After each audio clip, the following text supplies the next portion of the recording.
سلام كما يتخونوا فتواتن كبراتن تخطاتلتي تقراي بروكاست سربيس نصعد تلالو حادش زناقدسن حابريتاتتنو لايك شير سبسكرايب كومنت نجيركم كتكتاتولنا بمعدام عرستاتهم كنقدم كاب كتما لامات صبق زينات سميع له بسبسا نسب زفلت اكتيفيست برهانه ገብረ ጊዮርጊስ ተዓዊቱ ሚኒስትር ሰላም ኢትዮጵያ ነበር አቶ ታዬ ደንደአ ሰሜን እዝ ከጥቃዕ ዘገበረ አብይ አህመድ ሙኻኑ በመቅልዑ ሓዱሽ ተወሳኺ ሰለስተ ክስታት ቀሪቦምሉ እቲ ተኣሲሩ ዘሎ ሓላፊ ቀዲሙ ዝተኸሰሰሎም ገበናት ብዘይካ ፍቃድ ዘይብሉ ብረት ሒዙ ዝብል ብኻልእ ብዙሕ ክስታት ናፃ ተባሂሉ ዝነበረ እዩ ዕጡቃት ፋኖ ኣብ ልዕሊ ካልእ ተወላደ ምሓራ ዝኾነ ወገኖም ብዝፈጽምዎ ዘስካሕክሕ ምቁራፅ መሓውር ንብዙሓት ተሰንቢዶም مناسي تግራይ እምቢ ንሓድሕዳዊ ግጭት ሕራይ ነዛተን ምርዳእን ዝብል መርገፂኦም ሎም እውን ቀፂለምሉ ኣብ ደቡብ ኢትዮጵያ መጥቃዕቲ ድሕሪ ምፍጻሙ ከቢድ ወጥሪ ዓሲሉ ኣብ ማእከል እዚ ወተሃደራት ኢትዮጵያ ናብ ዓሰብ ከይኣቱ ከም ዝተኣዘዙ ሓደ ላዕለዋይ ዲፕሎማት ኣሜሪካ ኣቃሊዑ እዚ ኸውን ዘሎ እስራኤል ኢትዮጵያ ወደ ባሕር ንምርካብ ትገብሮ ዘላ ጻዕሪ ሙሉእ ብምሉእ ከም ትድግፍ ኣብ ዝገለጸትሉ ኤርትራ ድማ ንሓድነታዊ መሬት ኤርትራ ንምውሕጋዝ ተኣልመ እዩ ክትብል ሓዱሽ ተሪር መግለፂ ኣብ ዘውፅኦትሉ ወቅት እዩ ብዝርዝር ክንሪኦ ኢና ሳልሳይ ወያነ ትግራይ ወረርትን ለኣኽቶምን ኣብ ምዕራብ ትግራይ የካይድዎ ዘሎ እከይ ስራሕቲ ኮኒኑ ግዝኣት ትግራይ ክምለስ ተመዛበልትን ዝተሰደዱን ወገናት ዓዶም ከኣቱ ሙሉእ ህዝቢ ትግራይ ፀቕጦ ከበረኽውን ፀዊዕሎም እቲ ውድብ ኣብ ጥፍኣት ትግራይ ተደጋጋሚ ኣኽኣላይ ባይታ ዝፈጠረ ዝበሎ ፖለቲካ ህወሓት እውን ናብ ዘተ ክምለስ ሓቲቱ ኣሎ ብካልእ ሓበሬታ ኤርትራውያን ንመንግስቶም ኣብ ቤት ፍርዲ ረቲዖም ቀይዲ ምልክበት ይኾም ዝብሉ ነስዓት ተዳለዉ ዜናታት እዮም ምሳና ፀኒሕኩም ክትከታተሉ ንዕድም ክሳብ ሕዚ ላይክ ሸር ሰብስክራይብ እናገበርኩም ልዕሊ 95,000 ስለ ዘብፅሕኩምና ኣዝና ነመስግን እትህቡና ኣሉታውን ኣውንታውን ርእይቶ ድማ ብሃናፃይነቱ ከም ንጥቀመሉ ብዓብይ ኣኽብሮት ንገልጽ ሕዚ ናብ ዝርዝራቶም ክንቅጽል ካብ ከተማ አላማጣ ዝሕጉስ ዜና ተሰሚዑ أتاب تحتي وررت الصنحة كتما لاماطا انصاراو ناصنت مغنصاف كم زقصلت يو زغلت زلو مسرت زي من نهاريا كتما لاماطا كابيد وررت حيلتات حرا وصيو كاب علت 15 حدار 2018 عامه مرت جميرو اب تحتي تግራይ زوادو ቤት ጽሕፈት መገድን ትራንስፖርትን ከተማ ለማጣ ንክም ሓደር ዘኽእል ቅድመ ምድላው ተዛዚሙ ናብ ስራሕ ከም ተኣትዎ ይተበሲሩ ዘሎ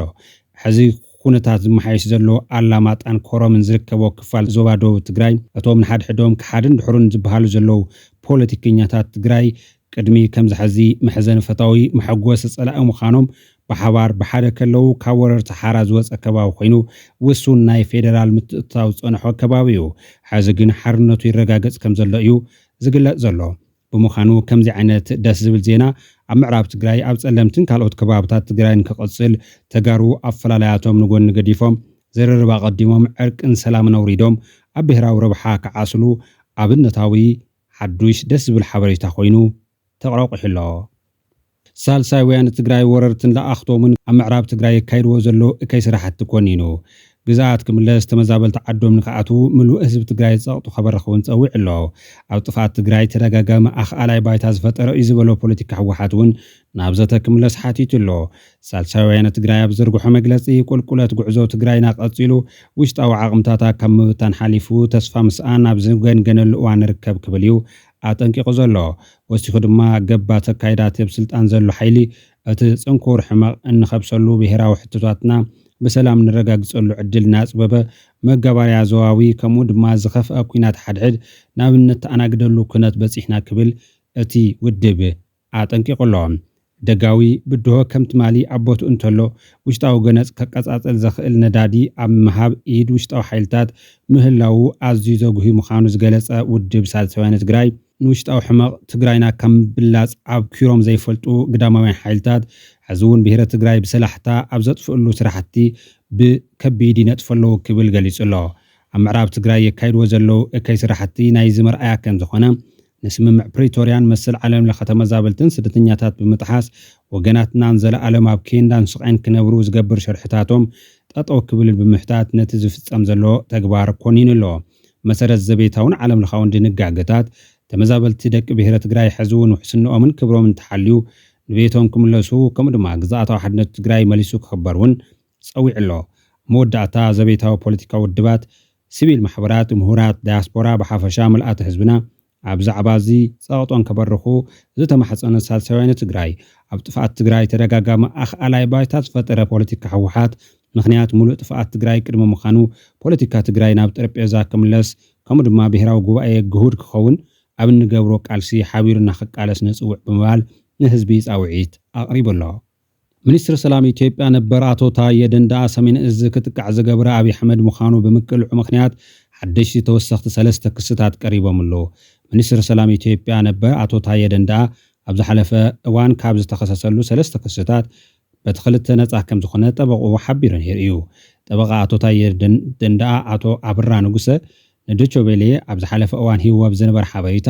እቲ ብ3 ሕዳር 2018 ዓ.ም መስርሕ ፍርዲ ዘካየደ ላዕለዋይ ቤት ፍርዲ ፌደራል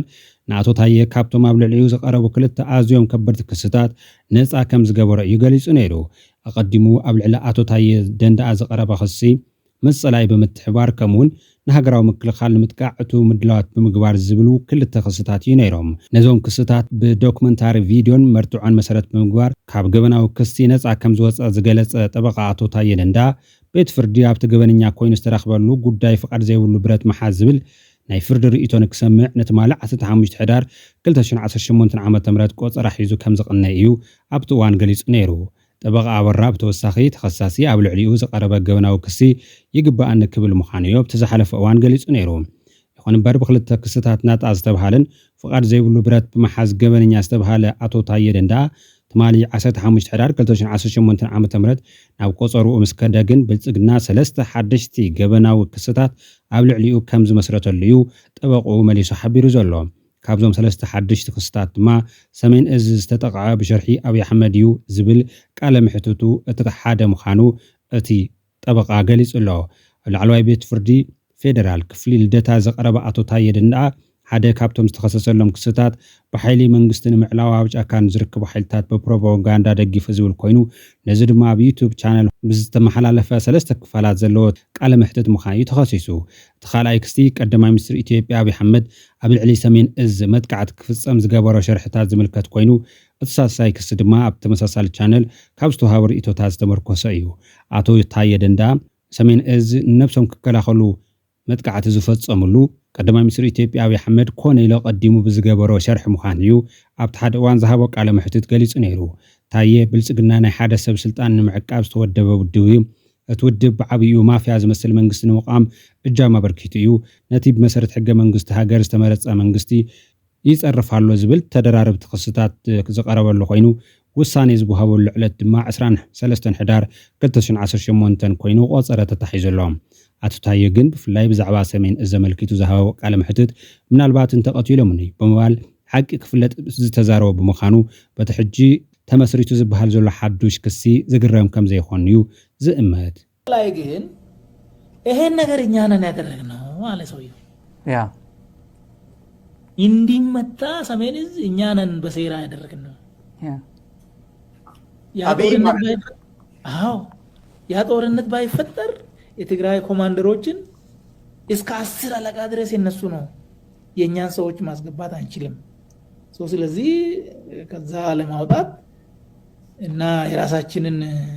መዋቅር እዛ ውስጥ ለመስራት ጦርነቱ አስፈላጊ ነበር እና እኛ ነን ያደረግነው ብሎ በራሱ አንደበት እኔ ባለውበት 2500 ሰዎች ፊት ለፊት ይሄን ተናገረ። አዳማ ላይ ጊዜውን ታስታውሳለህ? 2013 ሐምሌ ላይ ቀኑን አላስታውስም። ሐምሌ ላይ ይሄን አለ። ኦኬ ሰውየው እኔ ነኝ ካለ አንተ አይደለህም ማለት አልችልም ባሰለው አሁን ላይ እና ሌሎች ደግሞ ደጋፊ ነገሮች አሉ። ዕጡቃት ፋኖ ኣብ ልዕሊ ካልእ ተወላደ ምሓራ ዝኾነ ወገኖም ብዝፈጽምዎ ዘስካሕክሕ ምቁራጽ መሓውር ንብዙሓት ተሰንቢዶም እቲ ኣካል ዝተቆረጸ ሰብ ቁራጽ ኣካሉ ብደም ጠልቂዩ ደጊፍዋ ብህይወት ክንቀሳቐስ ዝረአ ኮይኑ እቲ ተግባር ስኽሕ ዘብል ኮይኑ ኣሎ። ኣብ ፖለቲካ ኢትዮጵያን ትግራይን ነጊሱ ዘሎ ብሓሳብ ንዝተፈለየ ሰብ ባንዳን ጸላእን ዝብል ምጥቕቃዕን ፕሮፓጋንዳን ጠንቂ ሞትን መጉዳእቲ ኣካልን ካብ ምዃኑ ብተወሳኺ ዘስካሕክሕ ግብን እናፈጸምካ ቪድዮ ቀሪጽካ ማሕበራዊ መራኸብታት ምፍናው ኣብ ልዕሊ ትግዳይን ስድራ ቤታት ትግዳይን ዘይሓው ቆስሊ ይፈጥር ኣሎ። ዕጡቃት ፋኖ ኣብ ልዕሊ ሓደ ባንዳ ክብሉ ዝፀውዕዎ ውልቀ ሰብ ዝፈጸምዎ محاور بخارانة مقرأ تكبار زرقن زحزنن زسكحكح فيديو نبزو حازة سنبدو خوينو سبات كمي جيرون كساب كندزي خج كوني يقول زبل حتو باقيسلو أتي استقادح فيديو سبات انتزير إيوو نتعنقم تمرعز إيوم بكالا حبريتا من أسي تقراي انبين حد حداو قجت حراي نزتن مرده أنزب المرقز يوم لو مناقص إلى ملو عرر لاب زباني كساب تتكوس اركت رح يزدلي أنا حنتك آلي يزنقركم أنا تقراوي كعرق راح يزلوا ماراتي عيم زبالي تحاقم تقراوي كعرق الله اسكاب تناي مجرشا قلبتي كساب زدكم أو حرا زلو مرحت أو حرا مري زلو بصوتي جاغانو بصوتي يوم بفصم كصرفو ما يدلك زيات راح يكزارب زخل أنا صوري تديفي دمي تديفي مسواتي وانت تديف خوين اكسوا نقرقن تقراوي جن كعرق قديتا ايو أبزي أزلو مرحت خمن دت عقير وميو الفي أكاكيس أنا زدلي أبزلو أكاكيس يكون أبزلو أكاكيس مولت تقراي كركون راح يزدلي مخنياتو وقع أنا يزفلطو طورنت أنا يزفلطو أمان قدك حانت مهاتن عرر كلاشين زيتت أيفو ونن تبرع سلامون نابزنا يزوم من أسي قوسقواسات تسقنبيروم بخل وغان زقوهارو بروباغانداتات تطاو كبلو تقاو مسمي عمالو حانت تقيت نحاد سب ترحيا تقتل حانت حساب قنا بزو حساب كتقتل بزو حساب كتدحن تقليا كابدم كلام نقدم بمبال زاتن مردان كقدم يزقو علو نخوينات أو كينا زوعالت رح يزفلتو تأكل زودله رهاز اندومن زفصصه زطاميه زصم انزده خمنت رحيو كينات بلعسب مخانز فلد تقراي مستقراي افلالاي زلو كعرق الله زبل دغف زحبو ازوم وغنات تقراي يترف دق ان حد حدوم تغاچوم بتقدم حزز تفصمه جنوسايداو كينات اكوا ابازيو زسنبت كونታት كمزل ايوم كم بعال فصام زراح ابال بيت مخرناصنت حلاف ودو ناصنت تقراي قبر سلاسي كيروس زامسلو اكلات زغلط زلو عاوز 21 كفل زمن كان ذا عينة مكرة كرئي الكالي تحسو تمهارو بدقى لا تمهارو تريولو قريوز اني لم دك عصرت خلط عامت لا سدت بمعالتي شحي كلتي اسكاف شحي حمش دي كاف تقراي عصرت عامت يميرو تخن كاسا غسل خل نوي حرقات خل خل قريوز اني لو تقراي قدي في الوصر اللي كنا تحت كتر خلها مباركتي قد محازب بتاريخ نفلطو خافتو بتاريخ نفلطو فتو نحنا لي نورنا له بتاريخ التمهارنا نجر كاول قدده نجر كمص الكالي تحسو امناتنا هيوت ونركيو تقراوي فادو تبتينو بحسن طبيعت بحسن حمام بالتفلال مغنيات الموتولو عدو قدي في الوصلو كناتاتي تفطير الله ازي غوري هوت باي كدانيل تبعال تقراوي صحافي هايد سلعب ناي منيليك يزون بعال سلطان نوره دحرموت حسن يوحنس تقراوي بطعم خفيء نيرو مغنياتو بشواويان تقراي تقفيعه تبديلا تلنور هافته توسيدو كل مكراتات مسرخات تقراي بطعم توتين نور لا بتفعلالي بتلي مناسي تقراي بوليتيكال ايجنس ناطفيو تقراي عد مسافنت خاينا عدي شفات خاينا عدي شفات خاينا تم شفات ون سنساتهم ليس معمو بوتي خاينا بعلتهم للتاخصو تقراي مناسي دما فقاد ولتبتنلو تلتبتن تقراي دما تم كالوت ايثيوبياوያን لباجولو بالتخدمه خدان بالرأيوه ملك لباجولو خناتات تفطيرو نيرما هذا خفتو شو غيزل تبعال بيغوري وات باي كداني قبل صحافو خاون العالي تقراي فقادو افريكا عدتات او عراق او ليبيا نرى لنا نايدك انفتح اذن كندزي مليون مصوتو هايلوم نايدك انفتح اذن للمنا عديتات معاتين وز ختمه فقاد ختمه زيركا خطر خلها اما اولغ تركب تخيل او عدقرات تركب تخيل او شراق تركب تخيل او كله سلازي او ليبيا تتحيزم ملققي التم تتحازو ولادن فقادو بيت كريستيان للمنا خطر خلها بطعمي يحزنك بطعمي يسمعك زي تግራይ ምንም ለይውላ ስለለይኮነት ከይኮነስ እቱሎሎ ፖለቲካው ብልሽውና ላውዙ መዓት ጸገማት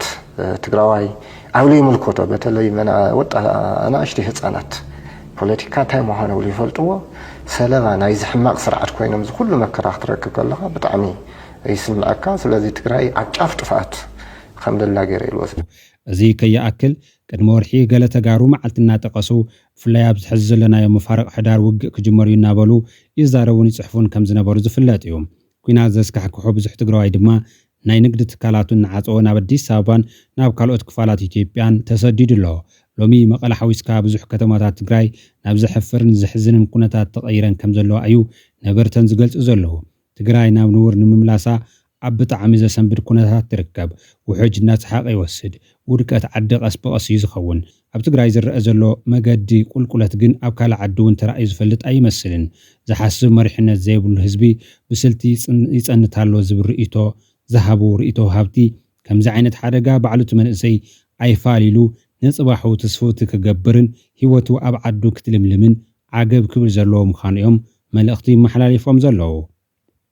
بسبب سأنا سبب زفلت أكتيفيست برهان جبر جورجس تعويته أتا أكتيفيست أبز قرب أوانا وشت حزب زلت أجمع تدريخو مفتح قمة أنتي عكزارة مجمارو نتي بتحيم زحلف زنبرة جود دايز قلال بزبل كابزحات عدنا قطي قرب لله قد محزي ببدل زقصلو زيجات تجارو فتح حتى كوانتس أنحو دمس أمجن كم ناي برهان سمعي كركباي كألن نزد دمسي كم بحدش قصقصن مسيرة لو تخمسن نقفيتان الزهابة برهانة قبل جورجز نتتألف فتحي زيادة نقدمت كمس الجامو كمستتصاوت أيو زنقرا زلو نزع والتبقسو كقلص للون عبتكال نازك كتاتو لسمعتك يترفو لبوا أقريبو من للهو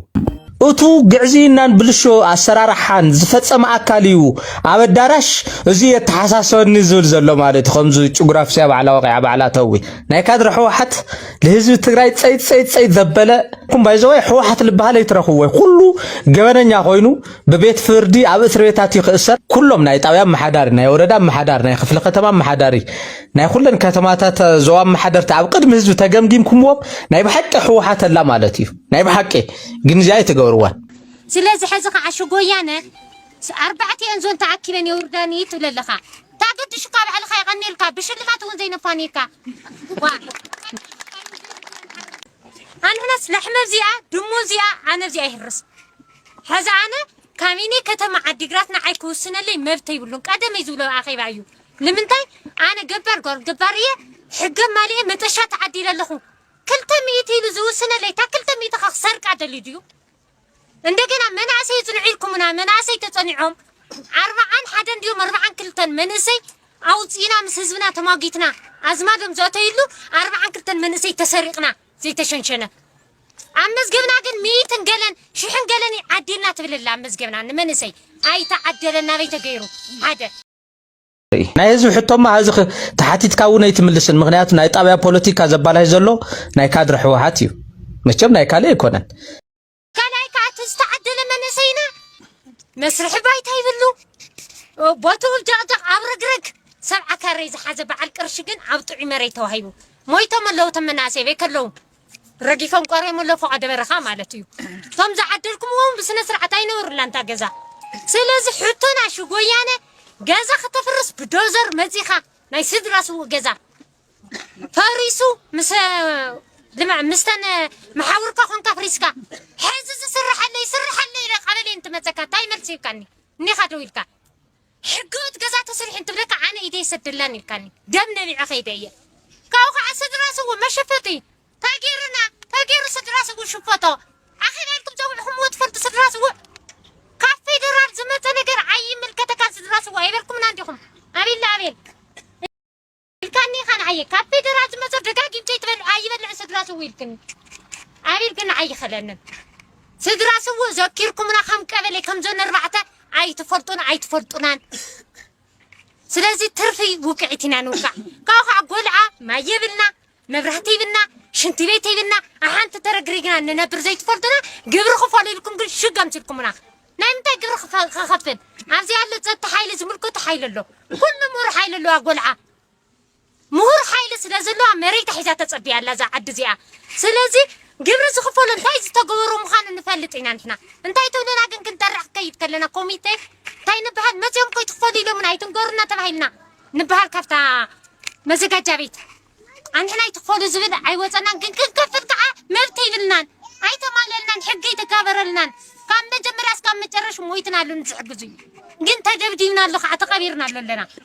ስለዚ ግብሪ ክንከፍል ናይ ምንታይ ክንብለካ ከለና ሽጎያና ኣይተዋጋእኻልናን እዚኣ ትፈልጣ ኢኻ ማንም ሰው ዝተዋገልና የለን ኣይከፈልናን እውን ዘለና እስካብ ሕዚ ክንከፍል እውን መብት ይብልና ንሕና ታጊር ዝመንሰይ እዚ መስርሒ ሰይኑ ፈቐድ ዓረብ ዝመውት ዘሎ ሓደ ቀሪዋ እንተ ሓንተ ደሰውያ እኮ ተሓደ እውን ከይዱ ተዓሲሩ ተሓኒቑ ኣሎ ዓረብ ዓዲ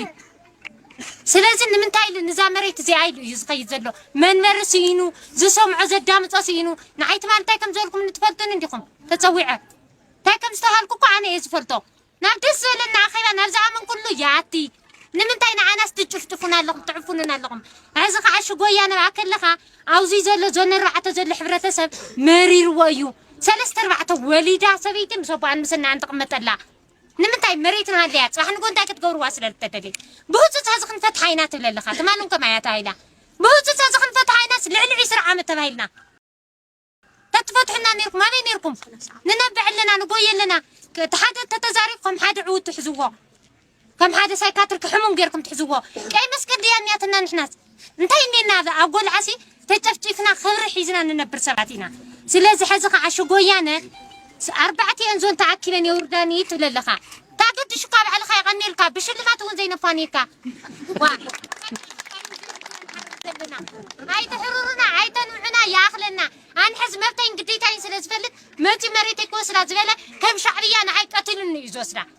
ሕጊ ኣቕሚጡላ እዩ መንግስቲ ኣዋጅ ወፂኡ ክሻዕ ሚያዝያ 30 እንተዘይተተግቢራ ኣይንረኽባነ ንሕና ንዓዲኹም ዕኒኒ ተብልዋ ዘለኹም እንታይ ዕኒኒ ተብለኩምላ كسكع ميازا سلاسة بتعواج مسرت تم حضرنا زي ملكتنا نقر أنا عي حتى كان نحواتي يخون معلي عي حتى كان زي ملكتنا مسرتكم بتعواج مسرت تم حضرني أي محضرنا عارفم عنيني نابلكم قاعة عاني ميركم من عيكم عزيازة الحبرة تسب دحراز عنيني عيبدن تالي توايو سلازي عزي أكل لغا عن إحنا خنقبراز قبلنا خنقبرلك نسخاون بخبري زي تمهار حيلي زدامتو نحساو زولو ليبا زولو إنا ندلن بر عنينينا أنا 10 جزينا وخامس إنا نبع أخوتا تملتسكو داس يبلكا ديو يبلكا 3-4 نشتي ناياتكم عقاركو إنا نعي حتى سبيتا عبكت ميتاني حنا عي كتفاتة الليلة انتي لا خامناي تمالا ويولا نبدس تايوتا حتى سبيتا نعي كتزاربي تخدف يا أخلنا أنا بقزع عن يوم يبدك ساي نبرها دحرزا حتى سبيتي توكي لا مزانا عي كتزاربني بالله يا أخلني استجابنكوا زي بخبري بسلام حوات كاينا ناتكا وجنينا بخبري بسلام ናይ ጣብያ ፖለቲካ ዘይዕረ ሕወሓት ናይ መላ ትግራይ ህዝቢ ሕቶስ የተሓሳሰበኒ ይብለሉ ስለዛ ተሓሳሰበካ ህዘይ ትምልስን መቸም ብርግፀይነት ዝሖን ኩሉ ነገራት ከይገጥም እዩ ህዝቢ ብጣዕሚ ዘተሓሳሰብ ሰራዊትና ከይብተን እዩ ብጣዕሚ ዘተሓሳሰብ እምበር ህዝቢ ዳ 5 ዓመት ሙሉእ እኮ ይሓትት ነይሩ ትውድብ ክምልስ ኣብ ለይኽእለሉ ኩነታት ምውፅሑ ርእዩ ዓርሱን ዓርሱ የመሓድሮ ኣሎ ሕዚ እተዚ ቁፅሪ ሓደጋ ናይ ህዝቢ ትግራይ ናይ ትግራይ ሃለዋትን ድሕነትን ከምኡ እውን ናይ ተመዛበልትና ኩነታትን በር ናይ ህዝቢ ትግራይ ፖለቲካዊ ሕቶ ይኮነን ካሊ ያው ዓቅሚ መኸተ ኮነ ኢሉ በታቲን ወነይሩ ብሄራዊ ጉጅለ ጥልመት እሱ ኣኻኺውና ኣለና ይብል ኣይ ኣኻኸበና መን ኢኻ ኣኪብካ የግዳ ሶፍት ውድብ ከባቢነት ሱር ሰዲዱ ልትውድብ እውን ካንሰር ይኮይንኛ ዓቅምካ በቲንካ ብትንትን ኢሉ ወያናይ በዓል ሃፍቲ በቲንካስ ገባር በዓል ሃፍቲ በቲንካስ ዓቅምካ በቲንካስ ፖለቲከኛ ምሁራት ኩሎም በቲንካባ ዝተበታተነ ኣብ ምእካብ ውፅኢታዊ ኢና እዩ ዝብል ትመግለፂ ኣበይ ውፅኢታዊ ኮይንካ ዘይኮንካ ኤርትራውያን ንመንግስቶም ኣብ ቤት ፍርዲ ረቲዖም ቀይ ድንብልኪ በቲኾም ላዕለዋይ ፌደራላዊ ቤት ፍርዲ ስዊዘርላንድ ኤርትራውያን ስደተኛታት ንብረት ሃገር ፓስፖርት ወይ መንበሪ ፍቃድ ንምርካብ ናብ ኤምባሲ ህግደፍ ብምቕራብ ናይ ጣዕሳ ክታመም ኣንቢሮም ወረቐት ንኸምፅኡ ዘገድድ መስርሕ ክሓልፉ ግዴታ የብሎምን ብምባል ውሳኔኡ ከም ዘሕለፈን ኤርትራውያን ንብረት ሃገር ዘገድድሉ ጉዳይ ክኸውን ከም ዘይኾነን بعسر حدار أبزوز غازيت أو مجلسي تفلت له لعلواي بيت في سويسرلاند أم مجلسيو ناب إمباسي إيرترا بمقرب من رجعت سندات كتقرب زحتت مسرح مسب أو مسلات حجراو قوام سويسرلاند زي كادو يوزبول خوينو በዚ መሰረት ኤርትራውያን ስደተኛታት ካብ ገዛእ ሃገሮም ናብ ዝሰጎጎም ህግደፍ ብምቕራብ ሰነዳት ከማልኡ ዝሕትት መስርሕ ሕጋውነት ከም ዘይብሉን ቅቡል ከም ዘይኮነን እዩ ገሊጹ ዘሎ። ኣብ ኤምባሲ ኤርትራ ቀሪብካ ንዝወሃብ ናይ ጣዕሳ ቃል ኣብ መግለጺኡ ዝጠቐሰ እቲ ላዕለዋይ ቤት ፍርዲ ሓደ ሰብ ካብ ሃገሩ ብምውፅኡ ጥራሕ ብግዴታ ገዛእ ነብሱ ክኸስስ ዘገድድ መስርሕ ቅቡል ከም ዘይኮነ ብምጥቃስ ኣብ ስዊዘርላንድ ልዕሊ 10 ዓመት ዝነብርን ተቆፂሩ ዝሰርሕን ሰብ ዝኾነ ይኹን መዐቀኒ ገበነኛ ኢኻ ክትብሎ ከም ዘይከኣል ይረድኡ። ብሕቶ ሰብኣውነት ቅዋማዊ ሕጋዊ ፖሊሲታት ሃገር ኤርትራውያን ስደተኛታት ወላ እውን ብዘይ ፓስፖርት ሕጋዊ መንበር ፍቃድ ናይ ምርካብ መሰሎም ተረጋጊጹ ምህላው ዘበሰረት ላዕለዋይ ቤት ፍርዲ እዚ ብይን እዚ ንኩሎም ኣብ ስዊዘርላንድ ዝርከቡ ኤርትራውያን ብዘይ ቅድመ ኩነት ዓብይ ዓወት ምዃኑ ብምጥቃስ ድሕሪ ሕጂ ኣብ ፖሊሲታት እቲ ሃገር ብግዴታ ናይ ጣሕሳ ወረቐት ክፍረም ዝግደድ ሰብ ከም ዘይህልዩ ገሊጹ ዘሎ። ስዊዘርላንድ ኣብቲ ሃገር ዝርከቡ ስደተኛታት ግቡእ ሕጋዊ መንበር ፍቃድ ንምርካብ ካብ ኤምባሲ ኤርትራ ፍልጦ ክራኽቦ ዘገድድ ሕጊ ነዲፋ ምጽናሕ ዝፍለጥ ኮይኑ ብርክት ዝበሉ ኤርትራውያን ተቃለስቲ ፍትሒ መንግስቲ እቲ ሃገር ኣብ ልዕሊ ኤርትራውያን ዘለዎ ጠማምታ ክዓርን ሰብኣዊ መሰላት ኤርትራውያን ክኽብርን ክገብርዎ ድሕሪ ፀንሑ ሓያል ቃልሲ ስዊዘርላንድ ንህግደፍ ዝጸፍዕ ስጉምቲ ምውሳዳ እዩ ተገሊጹ ዘሎ። ህግደፍ ኤርትራውያን ዜጋታት ኣብ ዝኸድዎ ሃገራት ቀሲኖም ከይነብሩን ሙሉእ ሓርነት ከይእውጁን ብመንገዲ ኤምባሲታት ኣቢሉ ክሳብ ንዜጋዊ መሰሎም ዝጸባጽር ሕግታት ኣብ ምንዳፍን ኣብ ምስግዳድን ምጽንሑ ዝፍለጥ እዩ። ስዊዘርላንድ ነዚ ቀዲማ ዝወጠነቶ ናይ ስግዳድ ውሳነ ክስረዝ ምውሳና ንጉጅለ ህግደፍ ቀሊል ጽፍዒት ኣይኮነን ይብል ጸብጻብ ኤርትራዊ ማዕከን ዜና RPM። ኣብ ደቡብ ኢትዮጵያ መጥቃዕቲ ድሕሪ ምፍጻሙ ከቢድ ወጥሪ ዓሲሉ ሓይልታት ጸጥታ ኬንያ ናብ ወረዳ መያልየ ኢትዮጵያ ሰጊሮም ኣመሓዳርቲ ከባቢ ዓብዱላ ዋርዮ ዲዳ ቀቲሎም ሓደ ነባሪ ጨውዮም ብዝብል ክሲ ቀሪቡሎም ኣሎ። ሰበስልጣን ኢትዮጵያ ተፈጻመን ህዝቢ ከም ዘቆጥዕ ዝገለጹ ኮይኖም ማዕከናት ዜና ኬንያ ድማ ኢትዮጵያውያን ናብ ኬንያ ሰጊሮም ባርዕ ሓዊ ከም ዘበገሱኦም ገሊጾም ዘለዉ። ክልቲኦም ወገናት ተገራጫዊ ጸብጻባት ኣብ ዘቕርብሉ ዘሎ እዋን ወጥሪ ኣብ ዶባት ልዑል ኮይኑ ይቕጽል ኣሎ ተባሂሉ ኣሎ። ብሸነኽ ኢትዮጵያ ዘለዉ ካብ ዓሰብ ክወፁ ካብ ኣሜሪካ ተነጊርዎም እዚ ዝኸውን ዘሎ እስራኤል ኢትዮጵያ ወደብ ባሕሪ ንምርካብ እትገብሮ ዘላ ጻዕሪ ሙሉእ ብምሉእ ከም እትድግፍ ኣብ ዝገለጸትሉ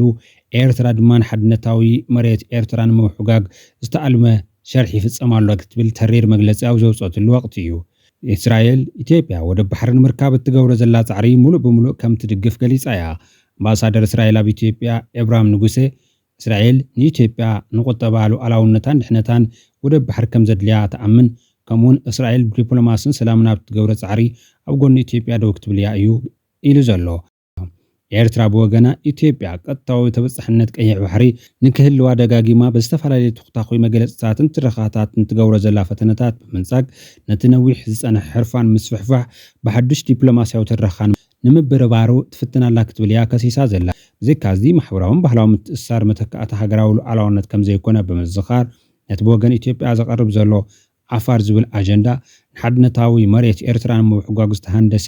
ስኑዕ መንነት ብምባል ኣስመራ ኮኒን ኣላ። ዶባት ንሳገር መንነት ዓፋር ንፖለቲካዊ መዓላ ምጥቃም ንሕቡናት ህዝቢ መሳርሒ ጂኦፖለቲካ ምግባር እዩ ዝበለት ኤርትራ ኤርትራውያን ማሕበረሰብ ዓፋር መጻወቲ ቸዝ ባሕሪ ይኮኑን ዝምድናታት ብሄር እውን ንኽብሪ ዓለም ለኻዊ ዶባት ኣይሕቆን ይብል እቲ መግለጺ። ኣብ ማእከል እዚ ወተሃደራት ኢትዮጵያ ናብ ዓሰብ ከይኣትዉ ከም ዝተኣዘዙ ሓደ ላዕለዋይ ዲፕሎማት ኣሜሪካ ኣቃሊዑ። ኣብ ኢትዮጵያ ኣምባሳደር ኣሜሪካ ዝነበረን ሓላፊ ጉዳያት ኣሜሪካ ኣብ ቅርኒ ኣፍሪካ ኮይኑ ዝሰርሐ ኣምባሳደር ቲቦር ናጂ ቅድሚ ኩናት ምጅማሩ ናብ ዓሰብ ዘቕንዑ ወተሃደራት ኢትዮጵያ ክምለሱ ፀዊዑ ኣሎ። ምክንያቱ ድማ ናይቲ ቅድሚ ሕዚ ተዘክሮ ንምቁፃር ዓሰብ ምዃኑ እዩ ኣነፂሩ ዘሎ። እቲ ኣምባሳደር ብትዊተር ኣብ ዘርግሖ ጽሑፍ ኣብ መወዳእታ ኩናት ኢትዮጵያን ኤርትራን ቅድሚ 30 ዓመት ምስ ቀዳማይ ሚኒስትር ኢትዮጵያ መለስ ዜናዊ ብጉዳይ ዓሰብ ክዘራረብ ከለኹ ኢትዮጵያ ንዓሰብ ክትወስዳ ትኽእል እያ፣ እንተኾነ ግን ኤርትራውያን ዓመፅቲ መራኸብ ዒላማ ናይ ምግባር ተኽእሎም ኣብ ግምት ብምእታው ኣብ መራኸብ ጽዕነት ንዝፍጸም መጥቃዕቲ ውሕስነት ዝህብ ኣካል የለን ክብል ከም ዝመለሰሉ መዘኻኸር ብምሃብ ሕዚ እውን ኩናት እንተተወሊዑ ንኹሉ ሰብ ስለ ዝጎድኦ ግዜ ወሲድካ ክሕሰበሉ ምዒድ ኣሎ። ብርግጽ መለስ ካብ መፈለምትኡ ጀሚሩ ንዓሰብ ይትረፍ ክቆጻጸር ንኣስመራ ክቆጻጸር ዝኽእል ዝነበረ ሰራዊት ኢትዮጵያ እውን ተመላሲሉ ትእዛዝ ብምውራድን ካብ ናይ ትግራይ ረብሓ ንናይ ኢትዮጵያን ኤርትራን ጉዳያት ረብሓ ዝያዳ ይሕለቕ ነይሩ ብዝብል እዩ ብብዙሓት ዝወቀስ። ዝኾነ ኮይኑ ኣምባሳደር ቲቦር ናጂ ኣብቲ እዋን ወተሃደራት ኢትዮጵያ ናብ ዓሰብ ከይኸዱ ዝተኣገድሉ ምክንያት ንሱ ከም ዝነበረን ሕዚ እውን ተመሳሳሊ ሓደጋ ቅድሚ ምምፁ ወተሃደራት ኢትዮጵያ ኮነ መንግስቲ ኢትዮጵያ ናብ ዓሰብ ዝገብሮ ዘሎ ምንቅስቃስ ጠጠው ኣቢሉ ናብ ዘተክምለስ ከም ዘሎ እዩ ካብ ኣሜሪካ መልእኽቲ መሓላሊፉ ዘሎ